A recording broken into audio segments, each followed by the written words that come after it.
পরে এরা রাখে দাও সারা বাংলার জিয়ার সৈনিক এক হো লড়াই করো সারা বাংলার জিয়ার সৈনিক শুভ দিন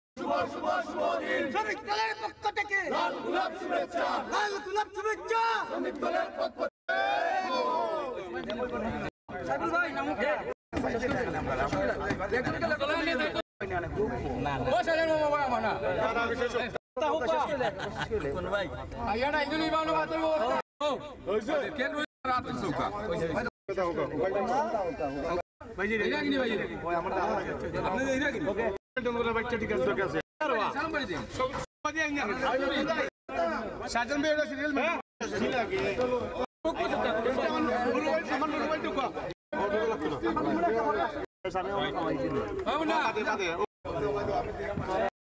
মেহমান